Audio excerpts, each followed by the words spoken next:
Hello and welcome, ladies and gentlemen. This is the Iblis Manifestations Podcast.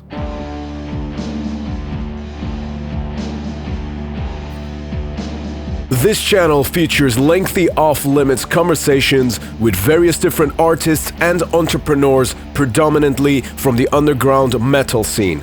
We take deep dives into the topics of life, music, spirituality, and take insight from a variety of thought-provoking perspectives from personalities who you don't often hear from in a mainstream settings. I am your host, Cheyenne, and I was originally born and raised in Iran and currently reside in the UK. I am the frontman and founding member of the black death metal band TRIVAX, who have been active since 2009. The band originally started in the Islamic Republic of Iran, where such type of music is banned as well as a punishable offense. You can check the band's pages for any updates on tour dates as well as new music. I am also a personal trainer and an online fitness coach who specializes in people achieving the best versions of themselves physically and mentally. Having been someone who was once extremely out of shape and overweight, I find it to be my duty to be able to pass on the information and knowledge which I've gained to help others achieve the same transformation. The Iblis Manifestations Podcast also features a variety of solo episodes where I discuss personal experiences and anecdotes in a very candid fashion, covering everything from mental health, spirituality, philosophy, and even paranormal experiences. This is the Iblis Manifestations Podcast. To support it, be sure to subscribe to the channel and visit the link in the descriptions. It's great talking to you, Cheyenne, really. And best of luck to your endeavors for this podcast. I think it's a great initiative. You're my favorite person to talk to for interviews and stuff. So I love what you're espousing out here. I love the knowledge and the perspectives that you're curating through this, and I'm just so honored to be a part of it. Thank you. As I told you, it was one of the most interesting interviews I've ever had, because we talk a lot more things than just music, and I really appreciated that. I respect you deeply, and it's an honor to be here. And friends, remember as always, better to die on your feet than to live on your knees. Enjoy the podcast.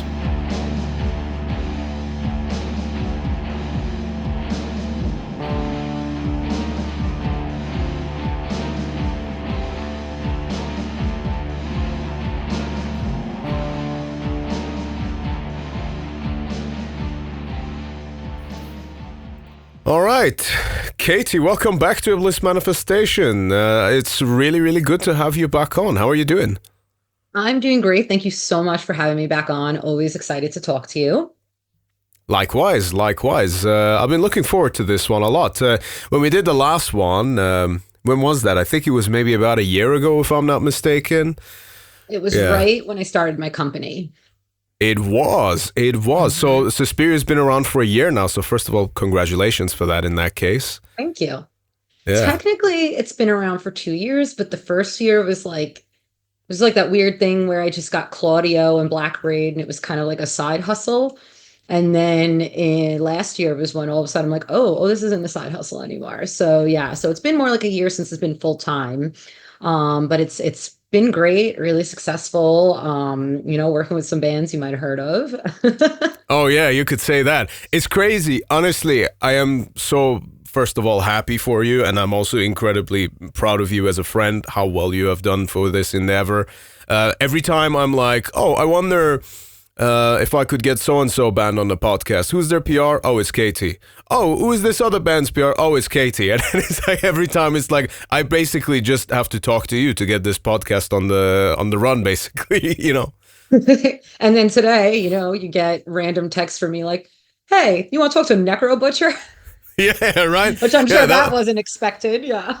No, as you could probably tell from my reaction, it wasn't, I was just kind of sat there, and I'm sifting through all the stuff I've got going on. Because I am also very busy, and I've got a business to run, and then there's the band, and then there's the podcast, and then there's a part-time job I work as well, so I'm kind of stuck in the middle of all of that. And then I received this message, hey, do you want to talk to Necro Butcher? It's like, What's the saying? Does the Pope shit in the woods? Or I think that's kind of the Frankenstein version of it. Yeah, I like that. Yeah, no, but amazing. Seriously, like congratulations for how things are going for you at the moment. And yeah, this is what I was gonna say to you is that when we did the first podcast together, we didn't get canceled. So I thought, okay, let's give it another try. You know? Yeah, let's try to get canceled again. That's it. I am obviously joking. So tell us a little bit. How's things in the world of Suspiria at the moment? Things are great. Things are crazy. I have a story for you that just happened yesterday, and it's going to come out later tonight. Okay. But you're going to get technically the scoop because it's not out there yet, but by the time this airs, it'll be out there. So, Right. you know, I work with this band Bewitcher. You just spoke with, I believe you spoke with Andy. That's right. I did. Ago. Yeah, that's right. And, you know, they are super cool dudes and they're your typical vest metal band, you know, they wear their vests and they look kind of crusty punk, you know how it is. And they're on tour right now here in the States. And yesterday they were in a suburb, like a very affluent, like upper crust suburb in Illinois. And the shows did really, really well over the weekend. So they had a lot of money and they had to put it in the bank, as you do. So they show up to the bank to make a deposit, and some fucking lunatic. Oh, kitty cat. Oh, Yeah, sorry. I just got very. This is Gomez. He's purring a lot. Hi, Gomez. He seems My to be boy happy. might make an appearance. He's laying next to me, grooming himself right now. Yeah. Gomez did me the solid favor. This is one good thing about this podcast being online at the moment. Gomez did us a solid. Where as I came home earlier today, I found a nice little pile of steaming shit under my desk where I record the podcasts. And I love that. And yeah, it seems to be clean now, you know, but just in case it wasn't, you know, it makes it a little better for you, I suppose, that we're doing this online at the moment. Yeah, definitely. Absolutely. Thankfully, my cat's never shit anywhere inappropriate, but the hairballs, and definitely has peed places he shouldn't, but yeah. He's but anyway, normally, yeah. I don't want. He's normally well behaved, but every now and then he decides to go a bit rebellious, kind of like I am actually. He takes after me. But anyway, I don't want to, digress too far from the story. Yeah, it's crazy. It gets crazy. Buckle up. Okay.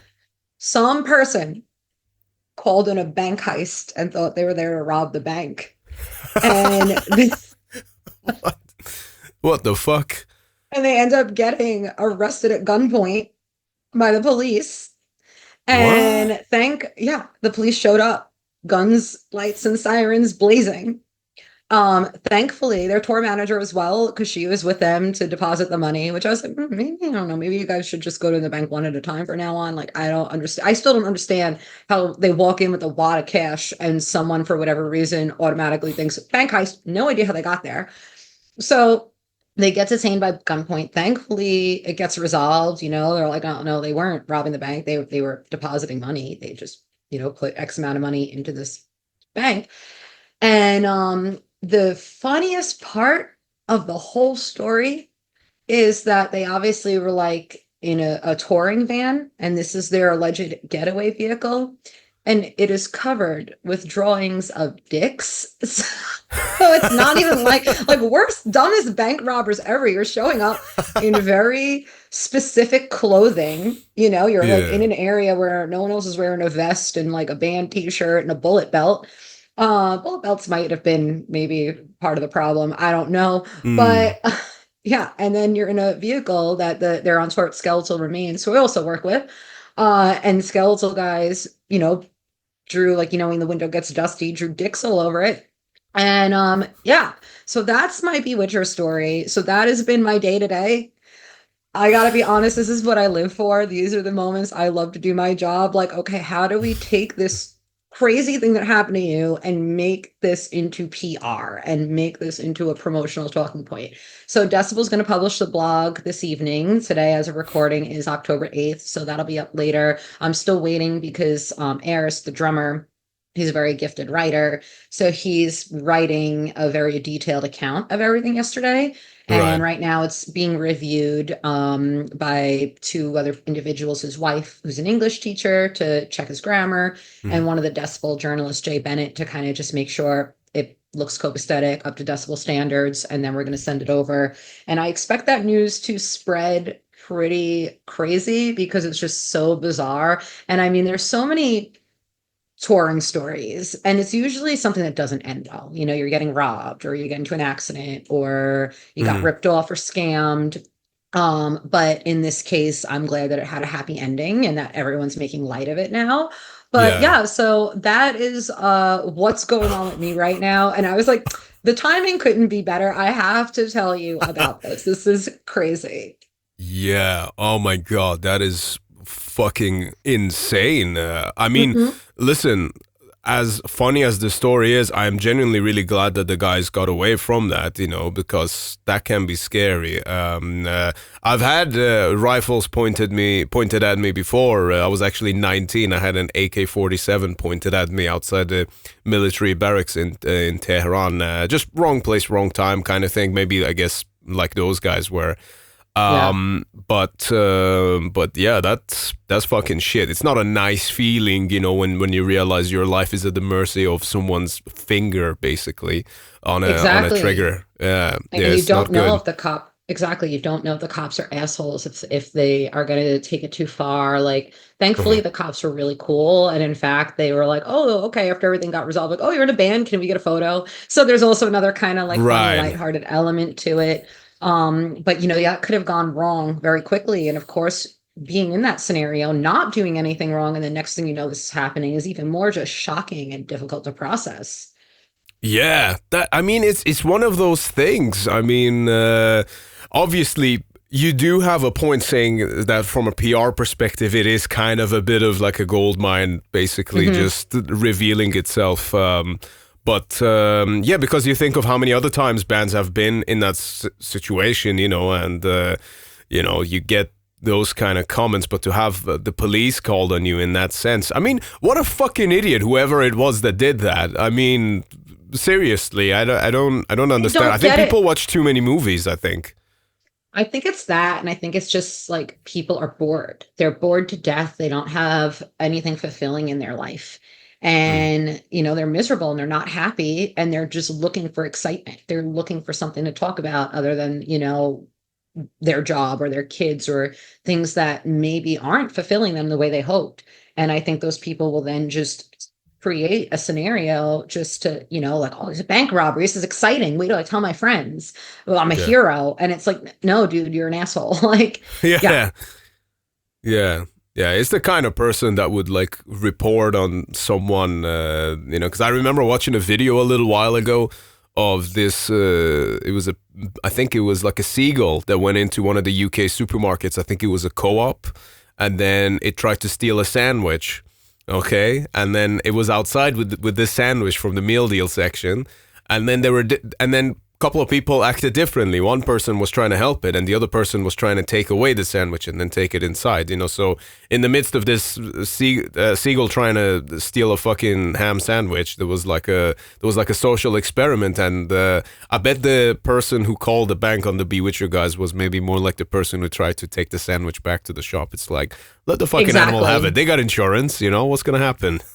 Exactly, you know? Right? It's like, oh, okay, I'm going to do this at someone else's expense just to get something exciting going on. Like, yeah, it's some people are, man, they're really fucked up. And especially now, like, you know, we get into politics all day, but even just now here, I'm sure by now people are aware that in America, in my state where I live, just 100 miles from me, was devastated by a completely unprecedented Category 4 hurricane last week or 2 weeks ago that they're still very much recovering from. People with no food, no water, such a sense of community. And now this one's Category 5, complete, like the worst catastrophe you can imagine.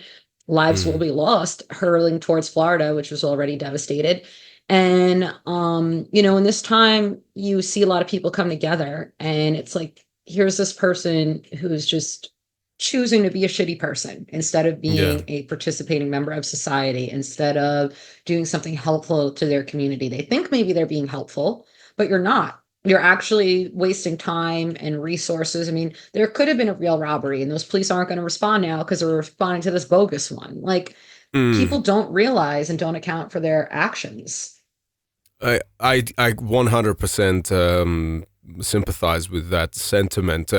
I'm really glad you mentioned the hurricanes, by the way, because it's Hurricane Helen, and I think, is it Melvin, the other one?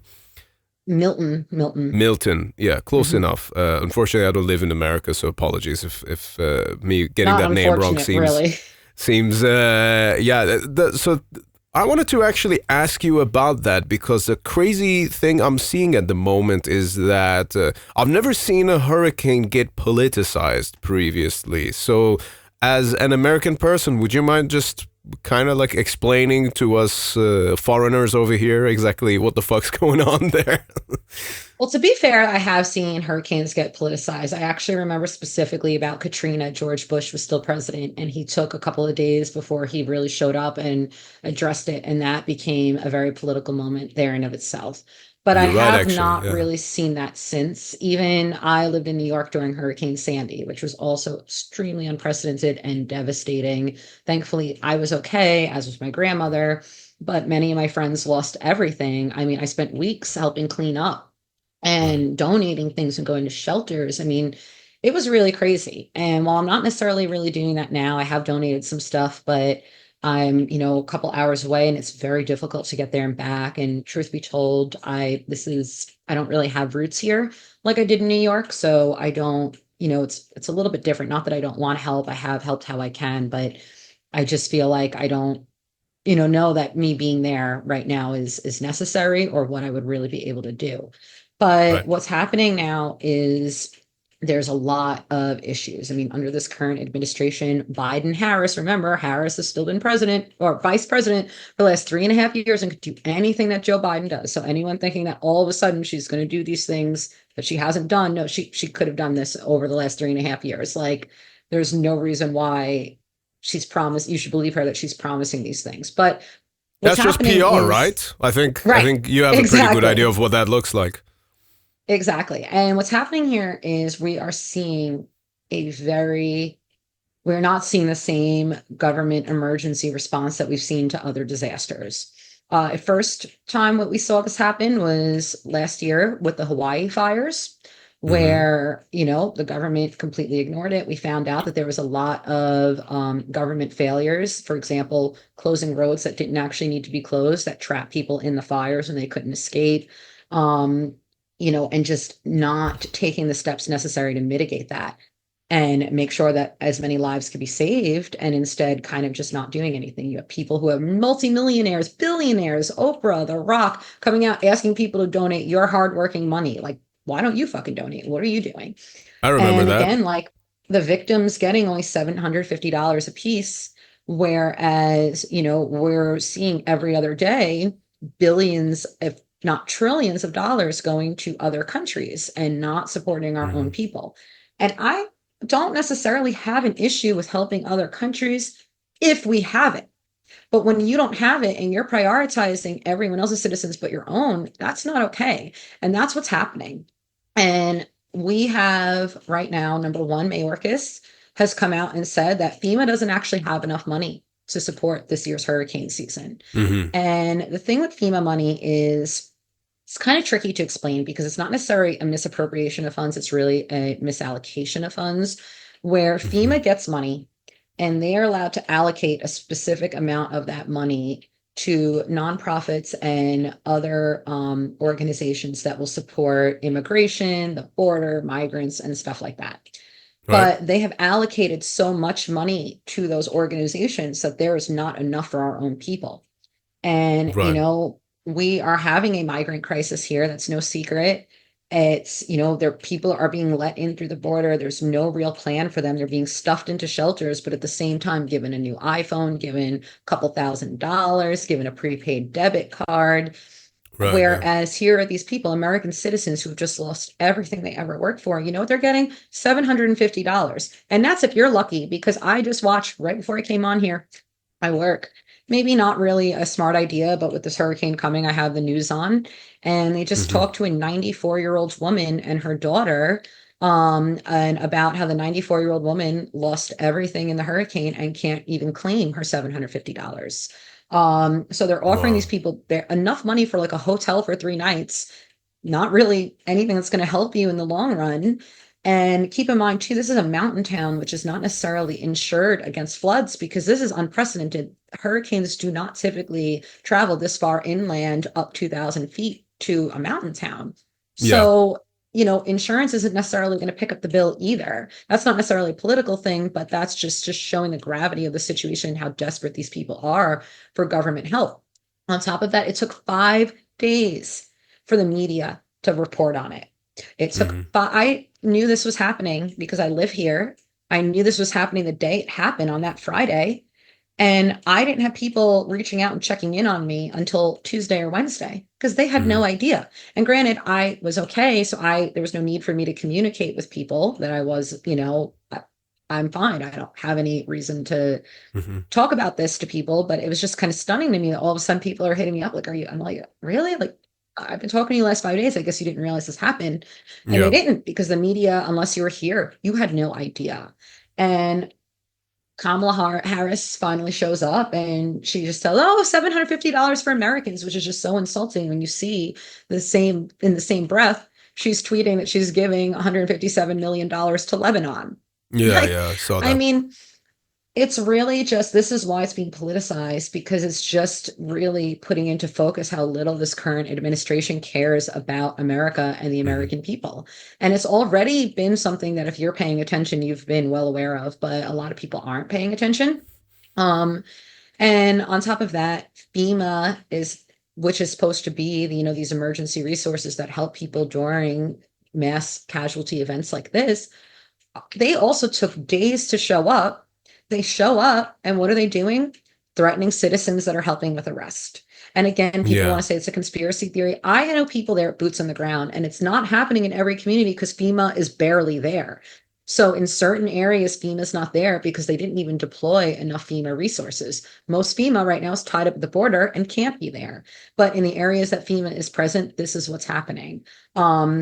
Pete Buttigieg, who is, in charge of the Department of Transportation here, is grounding civilian flights. If you don't believe me, I mean, again, I don't know by the time this airs, but at this time and place, you just look at the FAA website and it tells you that air traffic is closed in that area. Problem is, people are seeing so few FEMA helicopters coming in. You can only access some of these areas by air because you cannot drive in. Even by boat wouldn't be possible because of how heavily wooded the area is. You get stuck. So as it's getting cleaned up, still not fully accessible because a lot of roads have been completely destroyed. And again, the administration, we're going to allocate $2 million to rebuild the roads. Okay, great. What about the people? What about the people's lives? What about the people who still have been a week and a half with no food, no water, no gas? No, now it's dropping. I don't know what it is in Celsius, but in Fahrenheit, it's dropping to near freezing degrees, like 30 degrees at night. And these people do not have heat. It's really, really, truly tragic what's happening. And what's even more tragic is the lack of response from our government and its people. It's, for its people. The people are rallying. You're seeing retired military, retired police, retired fire. You're seeing the linemen. They are the heroes here today. You were seeing citizens going around their ATV with a chainsaw and clearing the roads, going and hiking up to these crazy elevated levels that can't be accessed any other way for 10 hours just to check on people. I saw a story the other day. This guy, he was a private pilot, and he was doing search and rescue. He finds a couple who had been stranded for 3 days with their cat just sitting in the top of the roof of their car with barely any water, no food. They had like just a bottle of Mountain Dew, and the actual like National Guard, their helicopter was too big and couldn't land to get them. They circle back. Citizen comes in. Citizens only able to take one at a time because of the way he had to kind of put his land his helicopter. If the weight was off, it would have tipped. So he was like, I can only take one of you. Brings the husband, and it was the wife, brings the wife, to a safe area. And as he's about to board, he leaves his son was his co-pilot, leaves his son behind. As he's about to board and go collect his son and collect the other guy, he starts getting threatened by a fire chief that was there with arrest and being told, you're going to be arrested. You can't go back for these people. You're not permitted to do that. Okay, well, then can someone else go and get them? No, and it was the Michigan Fire Department that actually ended up helping. And they were like, yeah, we're going to do what we can. The guy basically went back, got his son, had to get out of there because he knew he'd be arrested if he didn't, had to leave the husband. And now the husband, his account of the story was, at least when I was with my wife, we were together. Now we're not together, and now it's not okay anymore.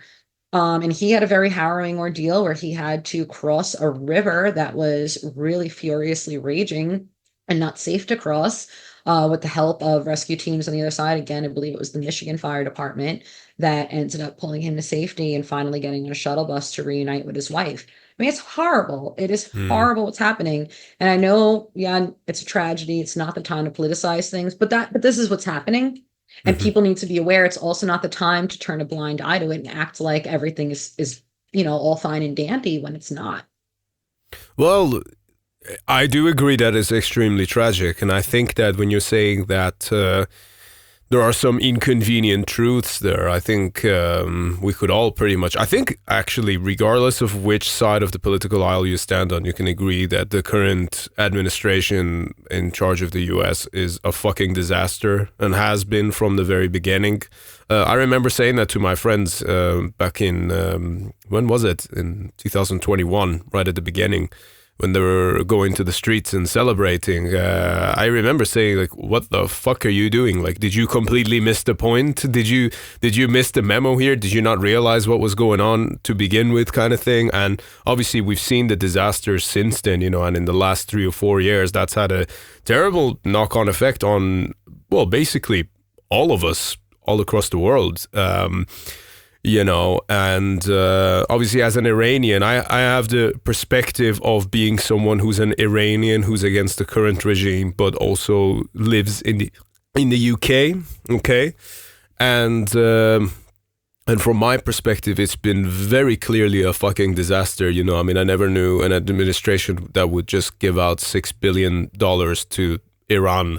That's the government that we've been protesting against and then trying to fight them since the whole thing began a couple of years ago. And then here they are making them more powerful. And then, of course, immediately after that, you see the terror attacks and then you see all these things happening. And it almost feels like, it's like when you're making barbecue and then you just like grab some fuel and then just keep squirting it on the fire, and it just keeps getting bigger and bigger. It's almost like, oh yeah, this is fun, and it's just like, and I say it's fun, I kind of mean that in the sense that it's almost like the war and the tensions and the struggle of the people, actually, because that's ultimately where it leads to. It's been fueled, and it's almost like it's done at a sadistic end, where it's almost entertaining to them to do these things. And just coming back to the administration alone, obviously there's a deeper element to this, but just the administration alone, you think of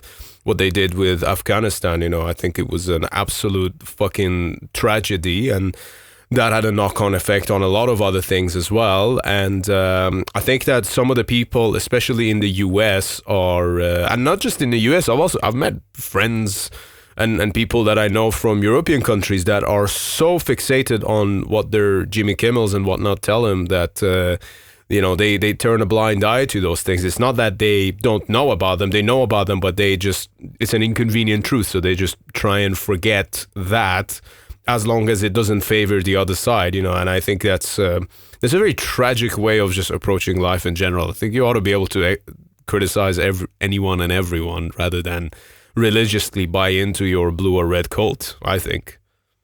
I feel the same way. And that's the thing, like there's a lot of like exactly what you're talking about, confirmation bias, where you're just going to look to the source that's going to tell you what you want to hear and what you want to believe. And then you're just going to take it at face value. You're not going to actually look into it. And I mean, Look, there's a lot of stuff going out there, and that's the point. The point of this discourse is to confuse and disorient people so that they don't know the truth, and so that you do become compliant with whatever they tell you, because it's exhausting. I'm exhausted. I'm exhausted having a good look and dissect everything. But I have an advantage as someone with a journalistic mind, that I know how to research things, and the average citizen doesn't. Instead, they sit on their knees like dogs and they just lap up whatever the cause du jour is that is being fed to them from the Orwellian dissonance machine. They are sitting there and they are just like, oh, okay, the Hamas run PR office says that Hamas is good. I believe that. Oh, who cares if they killed American citizens and Jews?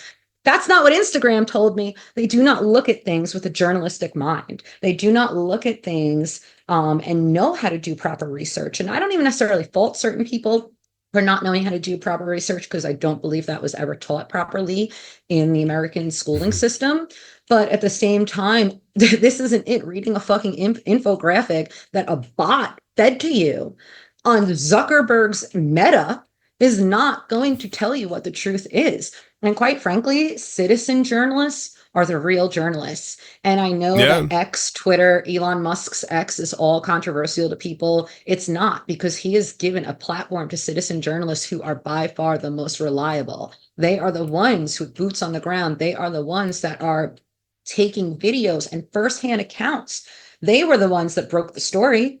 It wasn't the news. It wasn't the New York Times. It wasn't Fox. It wasn't CNN.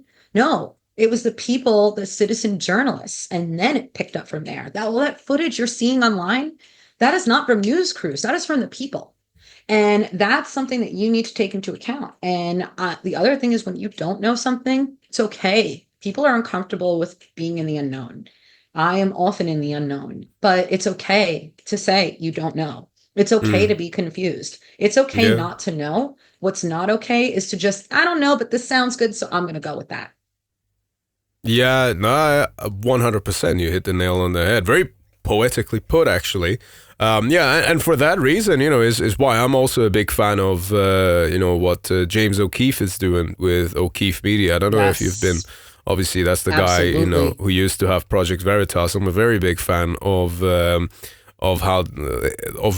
basically how they're leaking this information out there, from the mouth of the beast itself.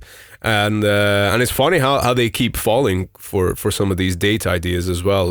But I don't know. For anyone who's not seen it, I mean, the biggest one was the Pfizer one that they did. It's a little while ago now. He did that when he was still with Project Veritas, but it was after that they basically separated him from it. But not to go on too much of a tangent, but what you were telling me there, it actually prompted a question. So when you're saying that a lot of average people, a lot of average citizens don't do their own research on these matters, which aren't, of course, there's a political nature to them, but also there's an inherent just life and death, just being human aspect to them as well. What do you think is the best way for people to equip themselves with information when you say they should be, I suppose, researching things for themselves and having journalistic integrity of their own, rather than falling into the traps, if you will? The best thing, number one, is to question everything. Take nothing at face value. If you are not questioning, you've already failed, Gotcha. And look, I definitely have seen things and been like, believed it, and then it came out it was wrong. And you have to also, when you see something and you believe it and then it's challenged, you need to also pay attention to that. It's okay to think one thing one day. Perfect example for me would be the pandemic. I was one of the first people holed up at my house for weeks, afraid to leave, wearing a mask everywhere. And then all of a sudden I'm like, it's a bunch of bullshit, isn't it? How come it's okay? People aren't getting COVID when they're rioting in the streets, burning Philadelphia down, but I could get it for the supermarket when I'm there at 8 a.m. when no one else is there. The math isn't mathing here. And then what do we find out? We find out that the COVID deaths were actually caused by intubation. None of those people needed to be intubated. They were intubated, and that's ultimately what killed them. And a lot of the COVID complications were because people had other serious comorbidities, diabetes, overweight, elderly, and just not a good immune system, some type of autoimmune disease. I was one of the first people to fall for all of that, and was also one of the first people to start saying, wait a minute, something isn't right. And there are people to this day, with everything that's come out about the inefficiency and the dangers of the vaccines, that will still say, get vaccinated. There are still people out there who are wearing masks and don't need to be. I mean, it's okay to believe something and then have that be challenged and believe something else. And then when it comes to research, you really are not going to find what you're looking for if you're just popping in a Google search, because what's going to happen is Google is going to favor those results in, again, just a very they orchestrate it to, again, just kind of align with whatever narrative they need. A lot of these places are owned by very, very dubious people like BlackRock that do not have your best interest in mind, and they want to influence the politics and the elections by giving you disinformation. What we know, coined by Donald Trump, as fake news. So what you really need to do is find alternate news sources. One that I love is the Post-Millennial. Andy Noel, I think, has been one of the leading forces and leading faces in exposing Antifa and showing that they are not this benevolent, oh, we just hate fascism, like everyone says, and that they're actually a cell of terror. Other ones, like you said, O'Keefe Media is a place to look. Gunter Eagleman is another one that has a lot of really solid stuff. I love the Rubin Report. Tim Pool, and again, Joe Rogan even. And again, these places are not always 100% correct. Yeah. Because you're going to have different people with different opinions. And it's always up to you to either get all the facts and piece that together yourself. And hey, you might come to a different conclusion than I did. You might. I'm not saying we have to see it the same way, but at least do the legwork and don't just believe everything that's being shoved into your face and just take it as it is without questioning it. Question everything. Even when you get to your answer, you should still be questioning it. Absolutely.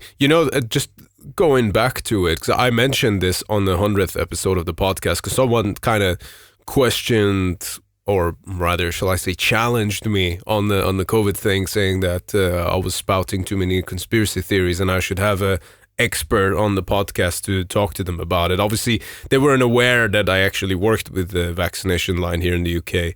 But what's fucked up is, did you know that the CDC's recommendation is now to have 9 jabs? Did you know that?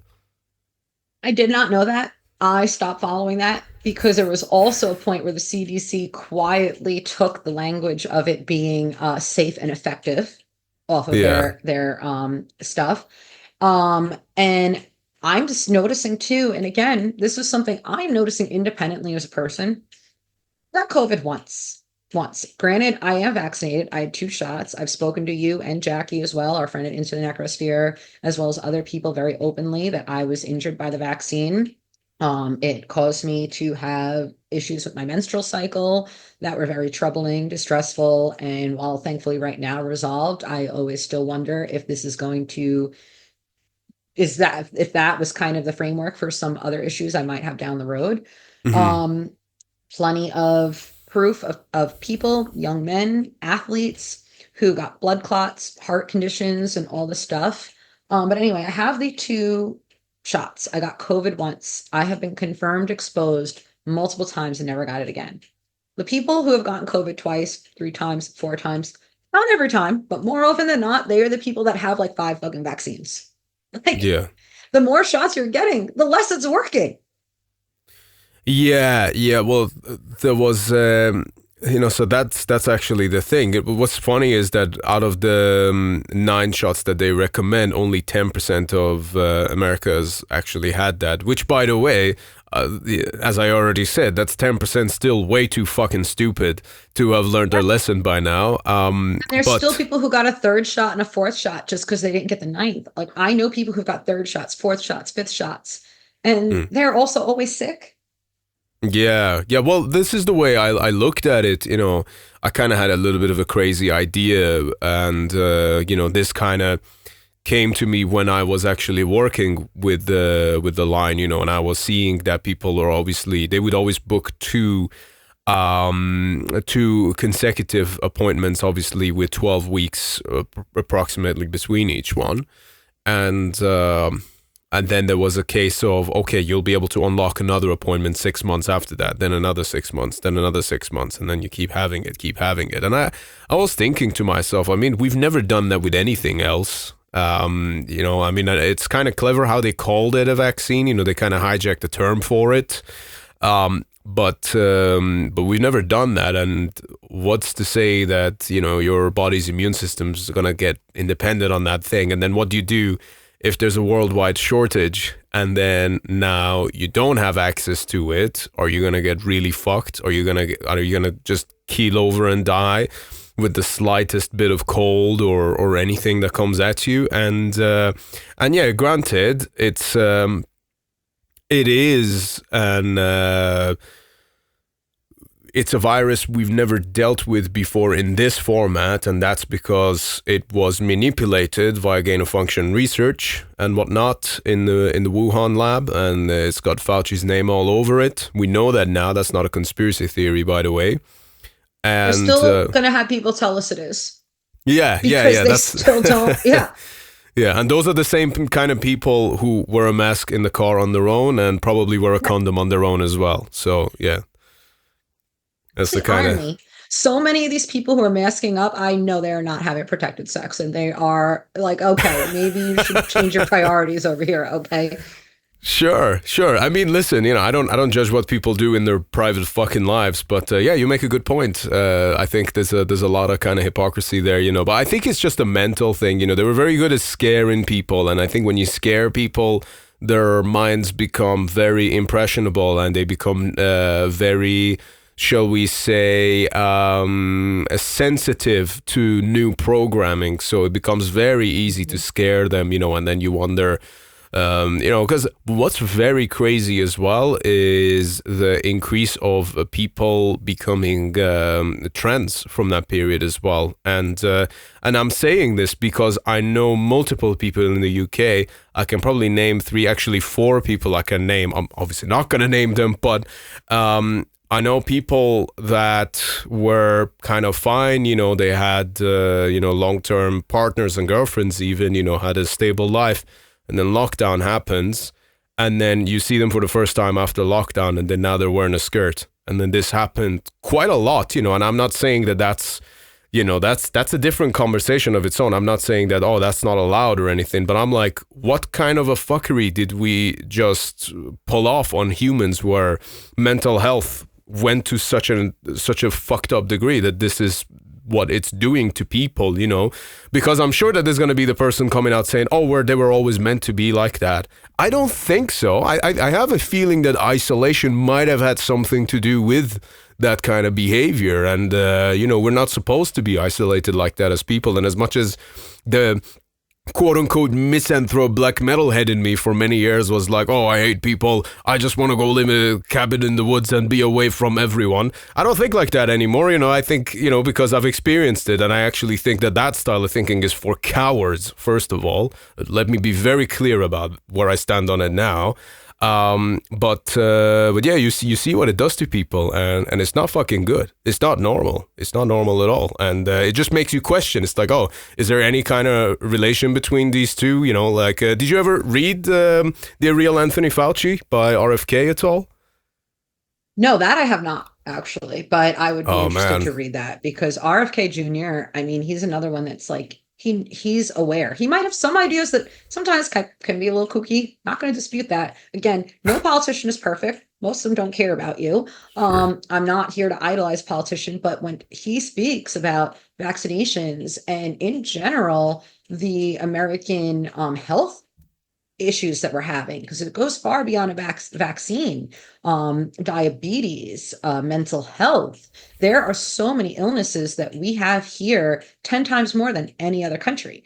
And he's someone who's deeply concerned with that and recognizes that a lot of these diseases are the reason why they are treatable and not curable is because once you cure someone, you don't have patient, you don't have a customer.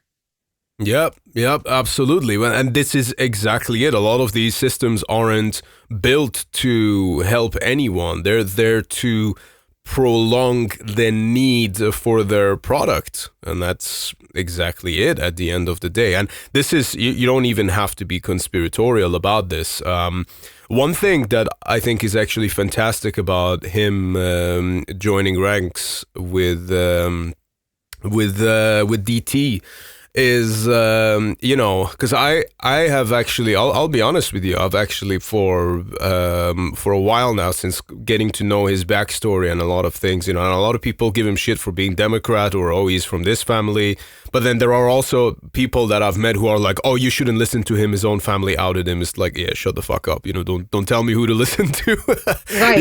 Exactly. But what's interesting is that I was vouching for him as an independent candidate, and that's from someone who doesn't even live in the US, but it does have a knock-on effect on all of us over here. But then I always thought that I want him in there because there's a lot of things that his presence could have a very positive effect on. How food is managed, and just the fact that it becomes mass public knowledge about glyphosate, about seed oils, and these things, and that is something that is like, to me, that's a dream for the world to know all about that, and then to stand up against it and to stop buying products that have seed oils in them, and for us to stop spraying glyphosate all over every fucking thing that we eat.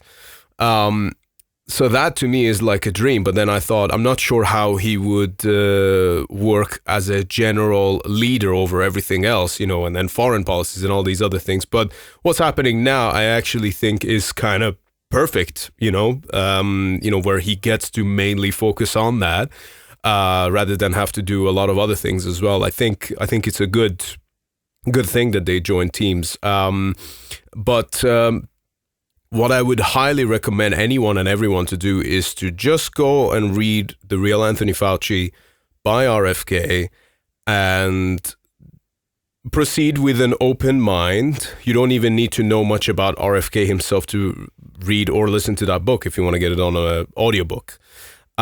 What's fascinating is that the majority of the first part of the book is just statistics, and these are terrifying statistics where you realize what the lockdowns did, how little they helped. One that stuck out to me was the fact that child suicide increased by 50% because of that, and that's not considering the business damage and all the trillions of dollars that were lost as a result of this fucking stupid thing that we should all be able to criticize. It's not a fucking conspiracy theory, what happened, and the fact that the greatest wealth shift in the history of humankind took place in that span of 3 or 4 years.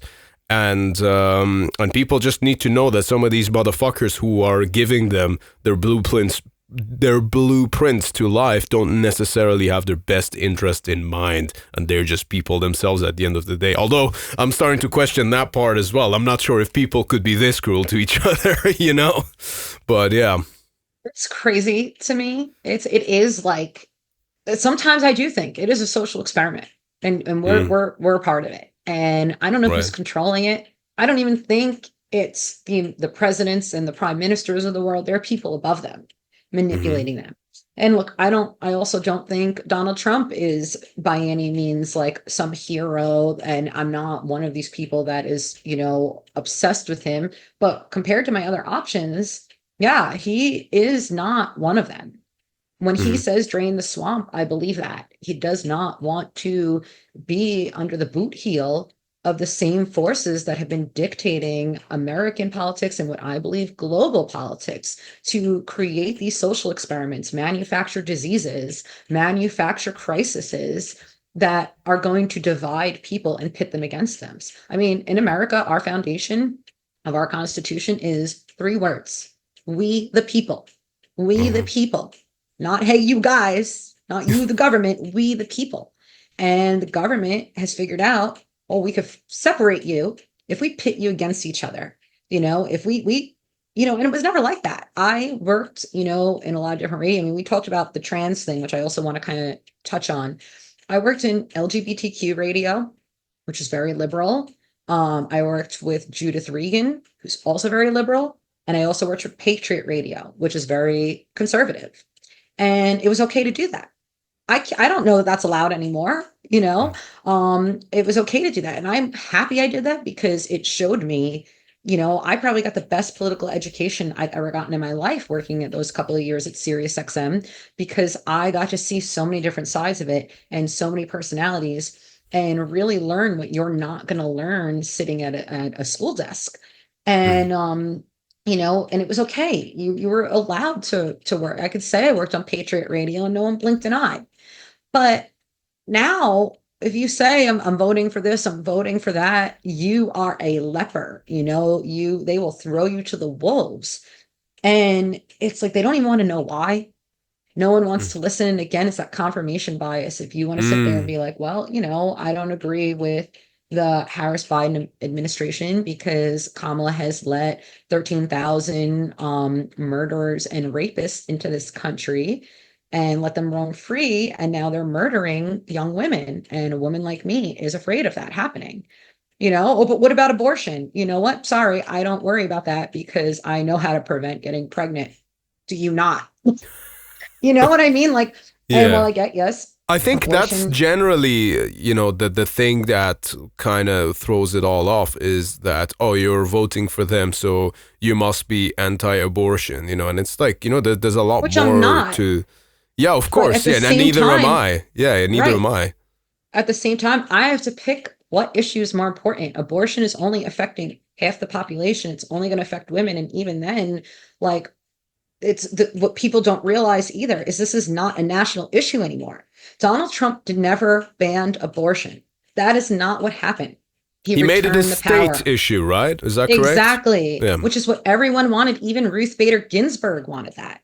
Okay. And let's be real. If people are mad about what's happening with the Supreme Court, well, why don't you go look at your hero, Ruth Bader Ginsburg, who refused to retire under Obama and allow him to appoint a Democrat and instead was stubborn and died in office.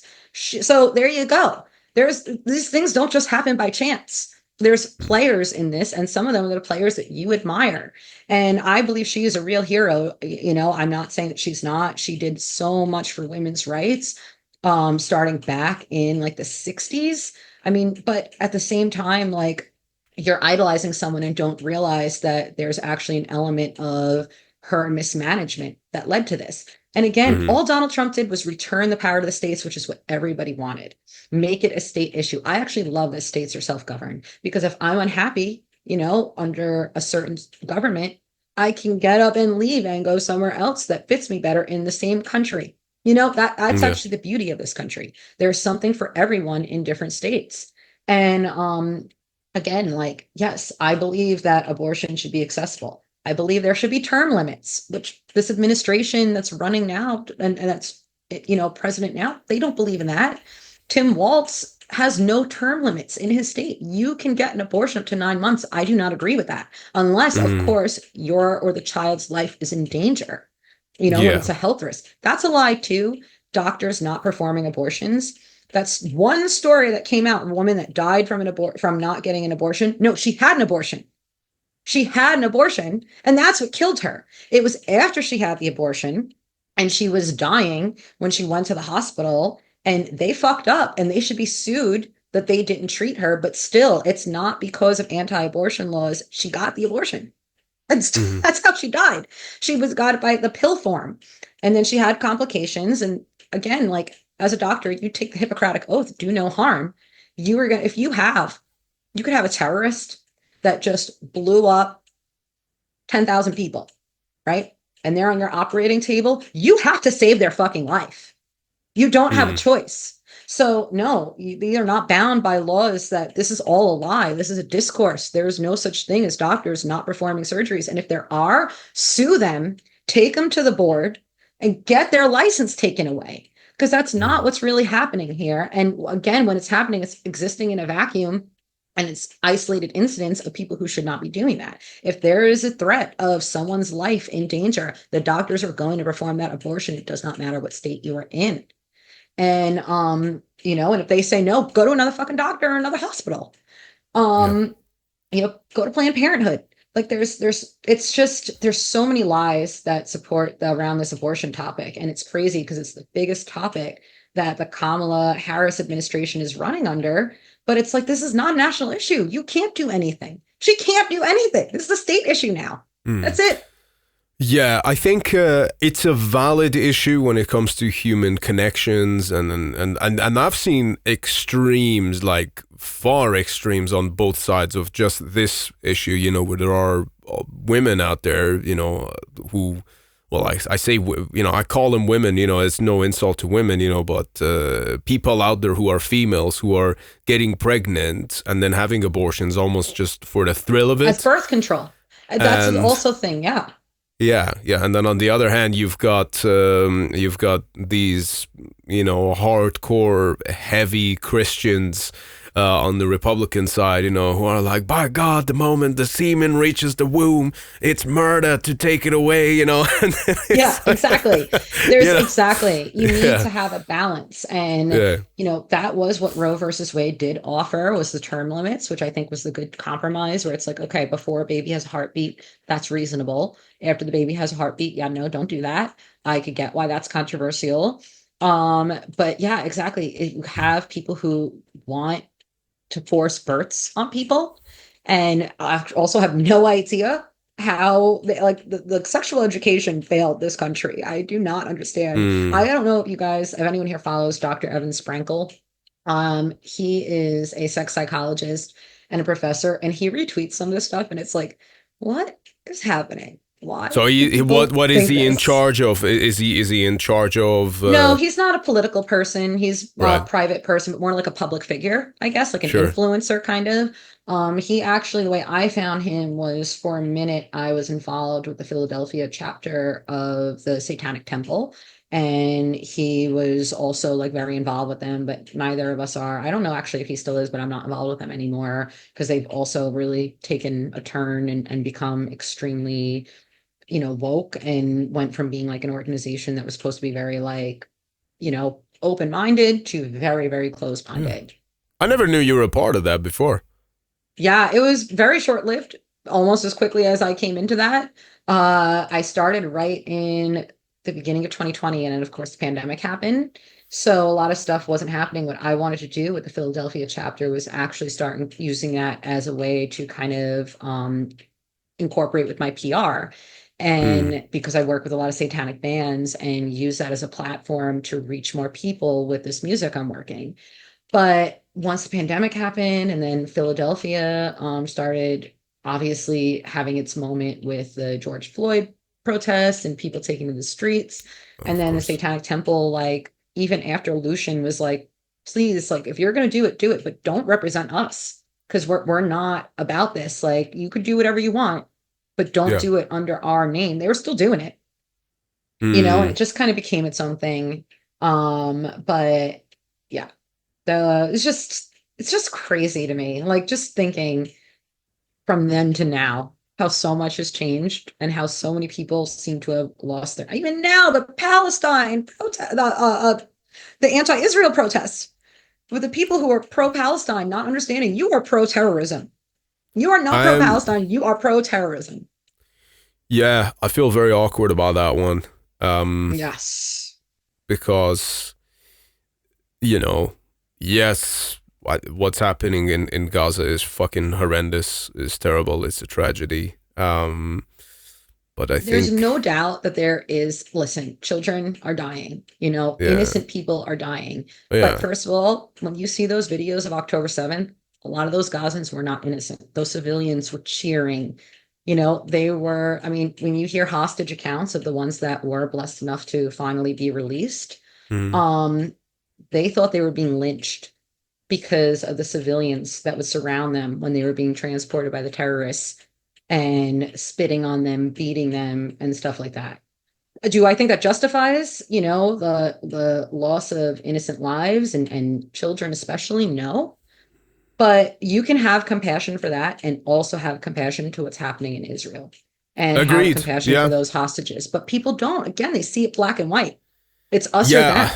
Yeah, I saw people yesterday posting, let's think of how a year ago today, Palestine has been nonstop bombed. Let's think about how a year ago today, thousands of people lost their lives because the terrorists killed them, and they're still hostages may or may not be alive in captivity, including a baby. It's like it's like kids, you know. It's like, hey mom, he bit me, and then it's the other one's like, hey mom, he hit me even harder. Look what he's done, you know. And then they're both shouting over each other, you know. It's like it's a tragic thing that's happening all around, and there's a game that's also being played, and it's at the expense of people on both sides. And you know, listen, I'm sitting the fence so hard right now, my balls are actually starting to hurt on this matter, you know, because it's like, on one hand, you know, I do have a lot of you know, I have sympathy for what's happening, but also I kind of look at the Islamic Republic, I'm like, oh yeah, those guys. So is that our antidote kind of thing, you know? And I know what that's like. And the thing is, to themselves, they think they're very righteous. To themselves, they think that, oh, we're going to rid the world of evil. And it's like, no, motherfuckers, you're the evil. And yeah, I get that there's more complications to it. I get that there's constant Western meddlings in the Middle East that have led it to be the chaos that it is. Because let's face it, the Middle East was absolutely peaceful until when the Shah of Iran was in power. And I'm not a monarchist. I'm not pro-monarchy by any means, but this is just a fact that right up until 1975, 1976, just as Jimmy Carter, I believe, visited the Shah of Iran and then came back and then maybe had some concerns that, oh, this guy over there is kind of getting a bit too powerful now. And then they had the media kind of turn against him and then try and ask him tough questions. You know, he's got a lot of very interesting interviews, the Shah of Iran, on 60 Minutes. I'm not sure if you've seen those, but I highly recommend them. They're very relevant. Absolutely, please, because not only they're relevant for the time that they were filmed, you know, which we're talking about mid to late 70s, you know, the Islamic Revolution happened in 79, but not only they're relevant for then, they're extremely relevant for now. When you really look at it and you really pay attention, you know, and all things considered, Mohammad Reza Shah, the last guy, he was actually heavily influenced by the West, you know, and him and the British were kind of in each other's pockets. But you look at the Middle East and it was a peaceful place whilst he was in power and when everyone was afraid of Iran. And then, of course, just due to the meddlings of the West, he gets overthrown, and then they replace him with this ugly motherfucker called Khomeini, and the place turns full radical Islamic, Shiite Islam as well. It's not written Shiite for no reason, you know, because it really is that. And then, you know, that's the society that then I grew up in. You know, obviously my parents, they got to experience Iran before the revolution, and it was certainly very different. And yeah, I've never met anyone who's not regretful of the direction that Iran has taken, because it produces so much talent, it produces so much culture, it has so much history behind it. And you do see the odd Iranian person make it to the top of the world. There's something there that I think, you know, we have a lot to offer to the rest of the world, but it feels embarrassing to be represented by people that in their public speeches don't even use our language. You know, where you see people who are bringing this Islamic culture in, they're wearing their fucking turbans and you know, speaking Arabic and reciting Quran verses. It's like, that's got nothing to do with my country. Who the fuck are you? How are you in charge of it? You guys speak Farsi, right? That's correct. Yeah, Persian, basically. Yes. Yeah, and I think it's a shame. I always feel ashamed, and I always feel really sad when I see that the representation of our culture and especially our women is that they wear hijabs, you know, and it's like, no, they didn't used to. It's only since 40 years ago when these motherfuckers came and started enforcing it. Well, 45 years ago, 1979. The morality police. The morality police, yeah. And you know what's fucked up is this brings us to exactly where we are now. And now you could say that this applies to both the Iranian government and the Israeli government, okay? And I sincerely mean this, and it's that when you look at history, when the Islamic revolution took over in 1979, and they imposed all the laws, and they started killing all the dissidents, and they went after Savak, which was the Shah's sort of secret police, if you will. But then they went and then they started executing people that were even just normal secretaries or anyone who was associated with it. They would publicly execute them, you know. So you had like dead people like everywhere for a while. And a lot of these were innocent people. They were just like, you know, doing admin work, answering normal telephone calls, you know, and just making normal inquiries, just your minimum wage persons, basically. They went and killed all of them, slaughtered them publicly, and then within a year, Iran went to war with Iraq, and they say that, it was Iraq that invaded, but actually Iran did provoke that. That's something that I didn't even know until I was an adult, because in school they always told us, they just invaded us out of nowhere because Saddam's a piece of shit. And I'll admit it, he was a real piece of shit. Yeah, it was, right? Yeah. But this is the thing that... immediately, a lot of people were questioning, like, what's this Islamic Republic? Why are these guys doing this? And then they had women started doing a mass protest around the country not long afterwards, saying, why the fuck are we wearing hijabs? But because the war happened and there was an external enemy, everyone was like, right, we're being attacked. We now need to focus on them. So what that war did was it sort of united people with the government that had just taken over.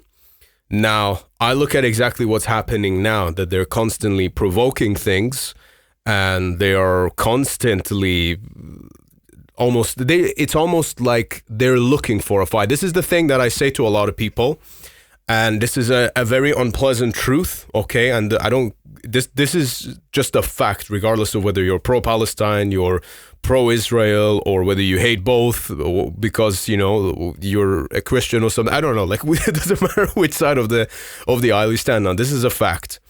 Iran, ideologically speaking, at this moment in time, is basically the manifestation of the terrorist subconsciousness, which is that if I kill my enemy, I go to heaven. If my enemy kills me, I go to heaven. So I've got nothing to lose. So it's basically the mindset of a suicide bomber, except that it's in the form of a country with lots and lots and lots of military force, and is one of the most powerful countries of that entire region.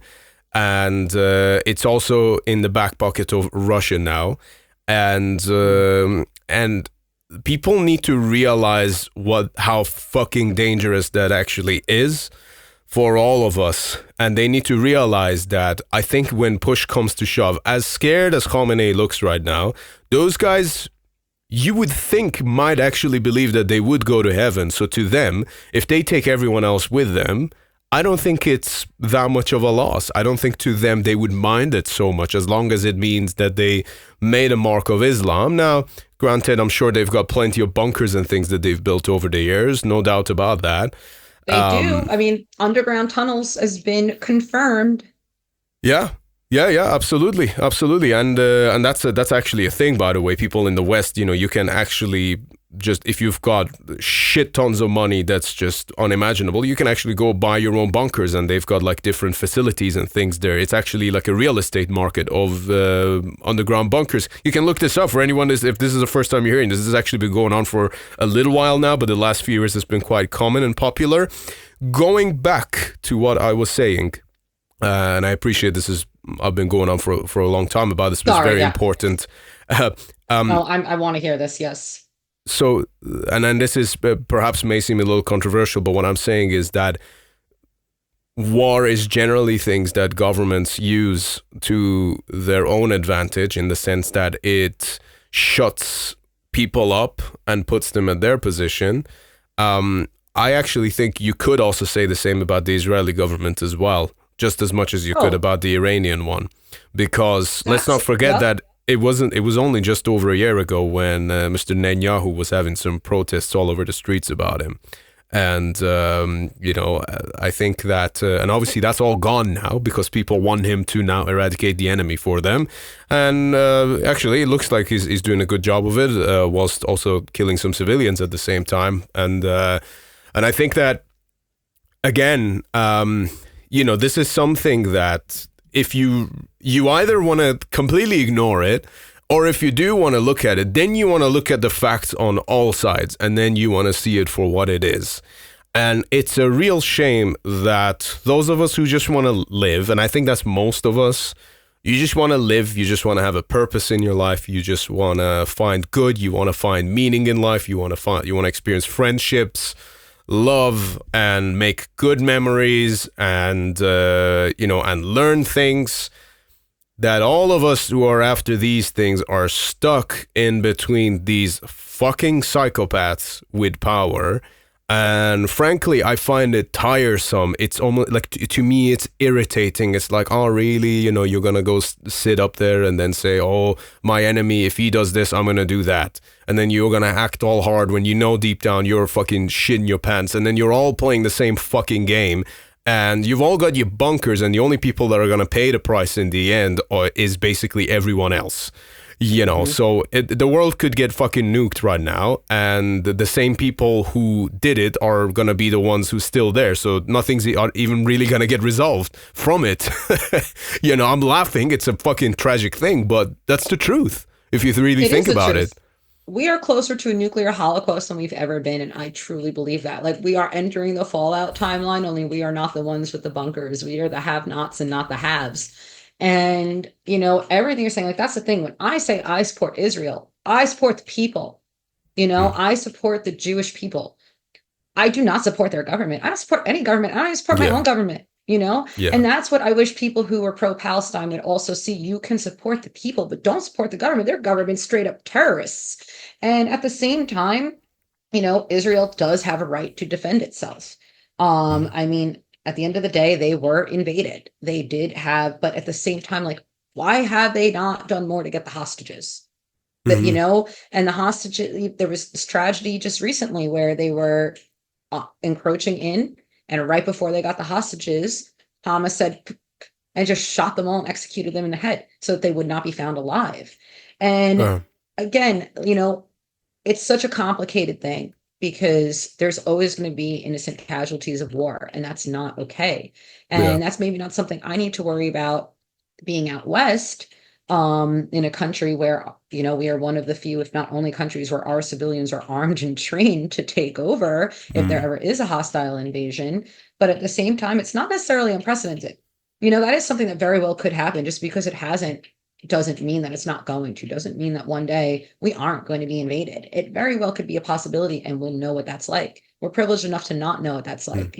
I did not grow up in Iran like you did. So I have don't have the same perspective you do.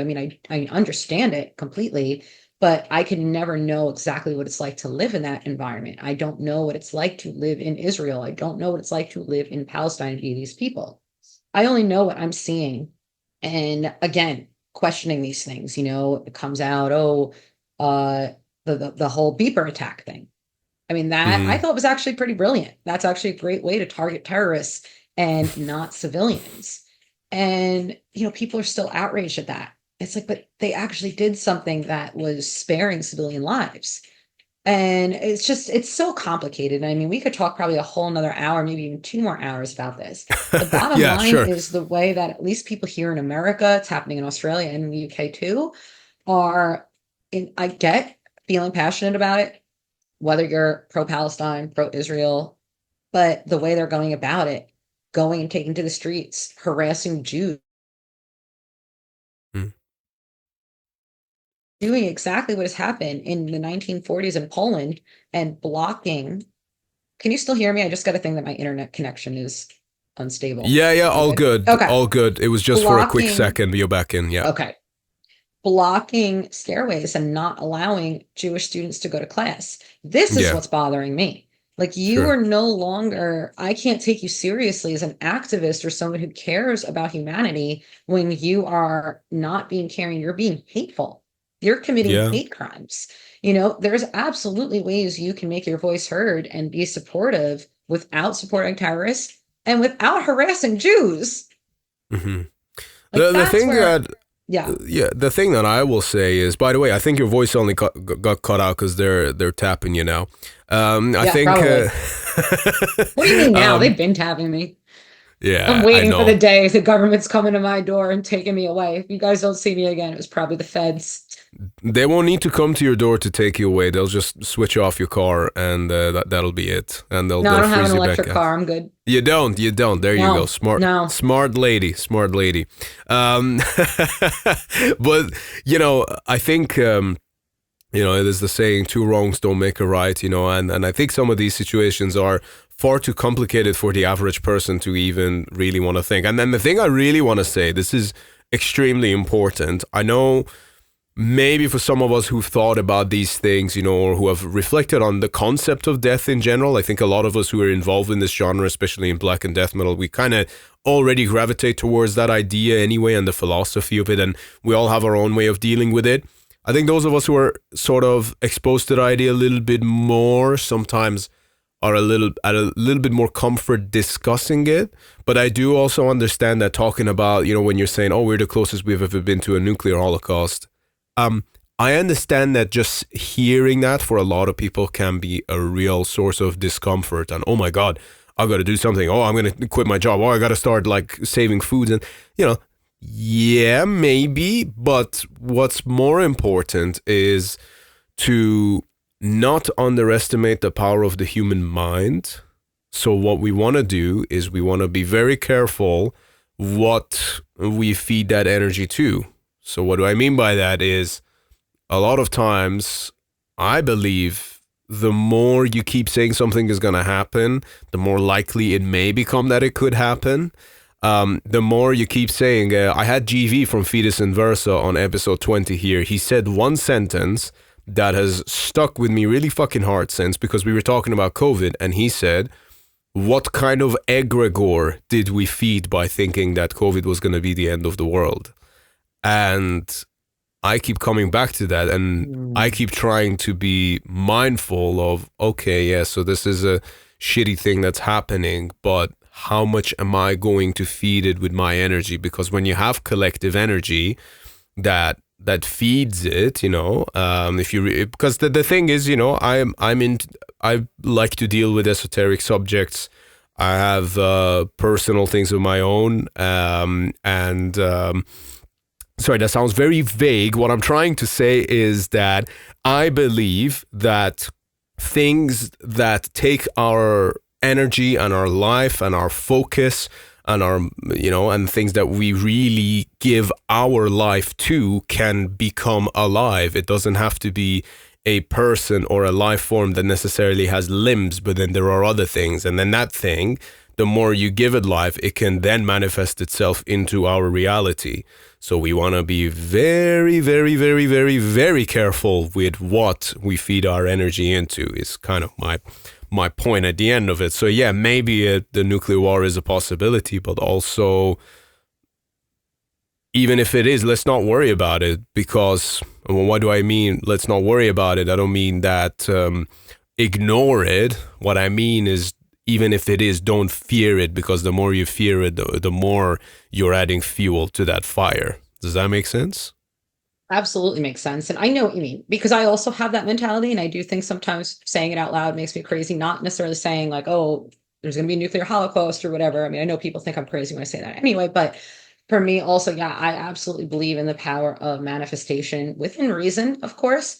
But, then I think there's two elements to it. I think it's not just thinking it, but I think sometimes people take subconscious actions that put that thing in motion without realizing. It's more than just having that thought and that energy, but then not realizing that you are now taking steps in your life to make that happen. And that can be good things and it could be bad things. And I've definitely, my own experience have had this where I really believe I manifested things, but didn't realize until looking back that while I was thinking of it and obsessing over it, I had also subconsciously been taking steps towards that thing. And that's how it happened. It could be anything from just wanting to work in music and wanting to work with Eddie Trunk so bad. And then one day I did, because I also, beautiful, yeah, exactly. And I think when it comes to these heavier topics, and I mean, it could be anything. It can be the fear of a nuclear holocaust. It can be the fear of loss in general, or sickness. I mean, there's so many things to fear in this world. I think fear is a wasted emotion because you can't control these things. If it happens, it's going to happen. And dwelling on it and harping on it, the best thing you can possibly do is just know that this could happen, and just make sure that if it does, you have no regrets in your life and you've lived your life to the fullest and done what you need to do with yourself to feel good, to be happy, to make sure that your life is fulfilled in the way that you need it to be. Obsessing over things and fearing them is very counterproductive. And, like we're both kind of saying, there definitely is an element manifestation, be it consciously or subconsciously, that you're doing where you are now maybe taking the steps for that to happen. Let's just say you're worried about poor health. That stress is going to give you poor health. Yes. You're worried about loss. Loss happens. We're all going to die. That's just inevitable. And it's just, can't worry about it. I mean, my biggest worry in the world is not a nuclear holocaust, because the way I see it is my biggest fear in the world is losing my cat. And at least we'll go down together, or we'll lead a militia together. Either way. That's very sweet. But you put that so perfectly, and that resonates exactly with how I feel. Good example of it is also like, let's say in the context of a relationship. I don't know if you've had personal experiences similar to this, but it's something that you see in human dynamics. I've had it both ways, where I've experienced it, but then I've also seen it happen to friends of mine, people close to me, where, you've got the two partners, and then one person is so scared of losing that other person that no amount of reassurance, no amount of action, no amount of kindness or loyalty can ever make their worry go away. So in the process, they actually end up pushing that other person away. Absolutely. Yeah. I absolutely know that. I have been honestly on both sides of that. When I was younger, being on the side of pushing someone away with paranoia, and then, seeing it from the other side and realizing, no matter what I say or do, this person's never gonna, they're so traumatized or so fearful of this, it's not going to work out. Yeah. Absolutely. That is a perfect example. And I think that will help people kind of understand, because I do feel that way. And again, it's like, so like one of those things you can't just talk about to anyone, because that's when they're like, oh, you're crazy. And maybe I am. Again, I don't know this to be 100% true. I just know from my experiences and things that have happened that don't feel like a coincidence. Yeah, absolutely. And listen, you're saying, if someone thinks I'm crazy, I don't think that we can ever allow ourselves to formulate our thoughts based on the perceptions of others. I don't care what people think, but, to an extent. So in general, on a personal level, I don't care. Sure. On a professional level, I definitely need, people to want to work with me. And I mean, again, I don't want to work with people who are going to be driven by politics. Like, I work with plenty of bands that don't see eye to eye. I have plenty of friends that don't see eye to eye me politically. Politically, I'm a very complex person, and I know you are as well, because I am not politically aligned with any party. I'm voting for the lesser of two evils. That does not mean I'm voting for someone that I actually am endorsing. I just am in a situation where I only have two options, and I just have to pick one. It's just, but I don't want to work with someone if they're going to be so into their own politics that they don't want to work with me. I'll work with you if you think differently, but if you're not going to respect me, then that's not going to work. But for me, it's more so just like on that professional level, where it's like, I don't want people to just be like, oh, I'm not going to hire that publicist. She's nuts. Yeah, no, I think, everyone, I think that if there's one thing that people should pay attention to, it's results. And so far, you've delivered the best fucking results, so hats out to you. And just coming back to the point as well, I think that, I just wanted to stress that, we want to, make sure that, life scares us, the news scares us, there's a lot of these things, the future scares us, commitment is scary, there's a lot of very terrifying things that happen, and there's risks involved everywhere. And I just want to remind people, listen, when you get there, when you find yourself in that, just take a deep breath. Just try and control your mind. Take a deep breath. It's like, It's okay. Just have a minute. Don't always react to stuff straight away. Just let it simmer, let it cool down, because I could do that, I used to be that person, and it never seemed to work out, and I was always like, oh, nothing ever works out. Yeah, it's because it's my fault. I'm reacting to things on the spot when I just need to let it simmer for a minute, and I'm I'm a passionate person, and I think so are you. I think you have to have passion to, first of all, want to be a part of this music, and to be able to basically give birth to a company or an entity or a band, or all these things that you then have to grow, and you put your passion into it. But what you can also do that with is terrible things. If you let the news or the world surrounding you kind of hijack that mind force that you have, because you can never underestimate the power of your own mind. I think that's very important. Absolutely agree with that. And you and I are definitely cut from the same cloth in a lot of ways. And I even feel, you and I have evolved very similarly, and realizing, because we are very passionate people, how to direct that in a healthy way instead of an unhealthy way. You could say that. I mean, look, maybe not, we're still learning to an extent, but for the most part, we have figured out kind of, because there is an element when you're young and full of piss and vinegar that you just want to react to a lot of things. And well, literally, I remember a time, sorry to interrupt your flow there, but you were saying full of piss and vinegar and not controlling that anger. I remember a time when I was, on my 16th birthday, I went and, smashed a bunch of parking lots glasses, just because I thought it was funny. And then I went and I pissed in a condom and threw it at an Islamic praying room. It was empty, but I did it because God doesn't look at the areas where they're covered in piss or shit or blood or infidels. So yeah, that was me, and I was very lucky that obviously I didn't get hurt, and maybe just putting this out there now could still come back and bite me in the ass. But there's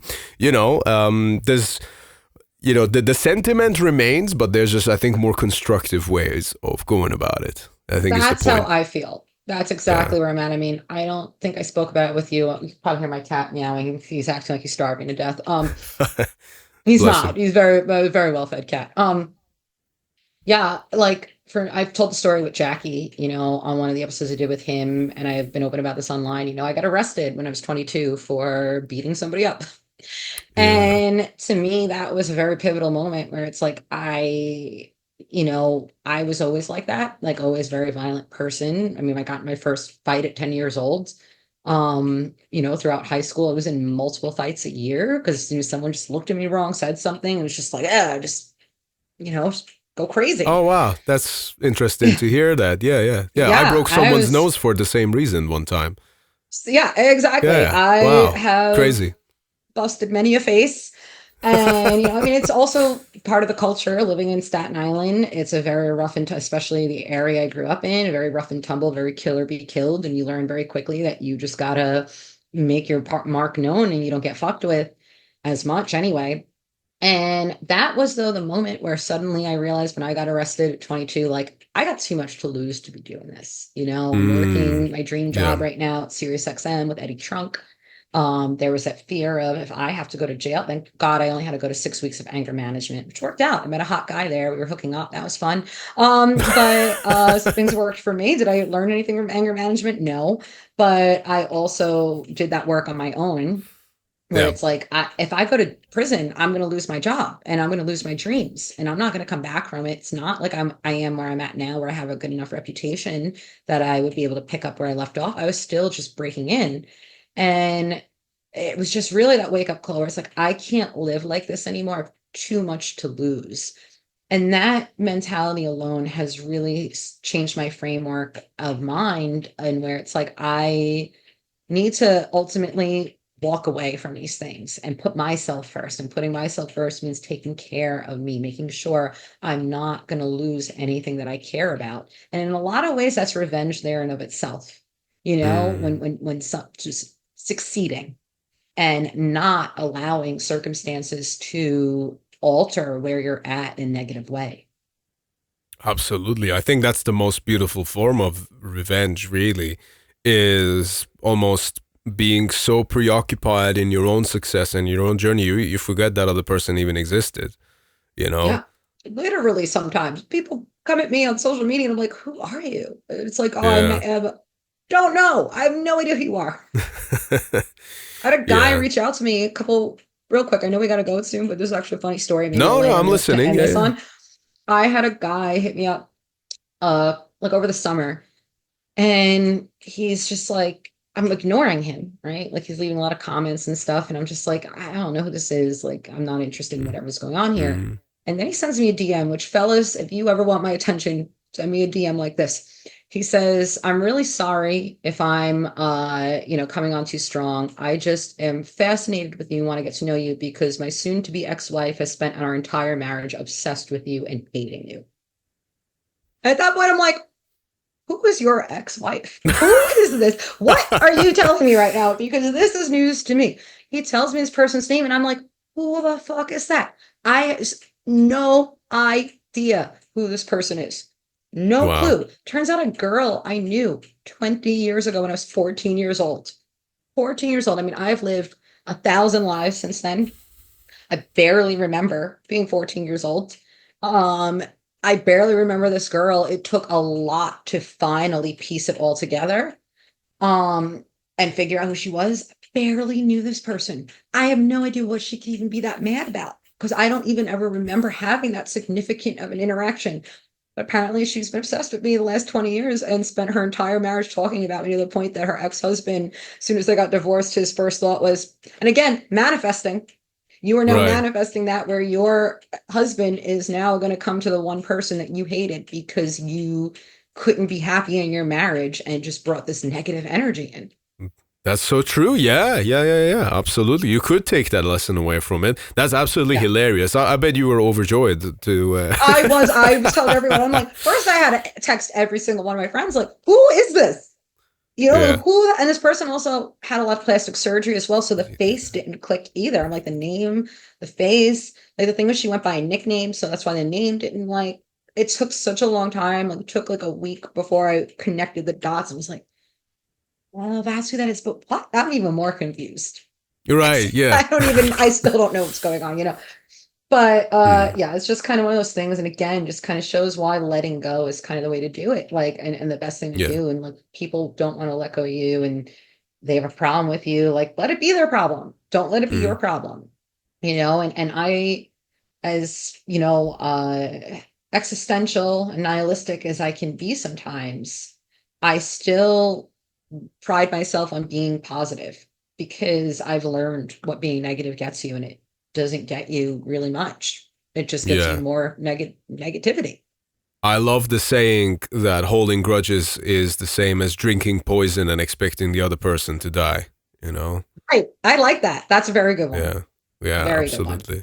It's funny. I one time, this reminds me because I used to be very kind of vengeful and hold grudges and almost like look for reasons to get upset and angry at people so I could create enemies because somehow that helped my sense of identity.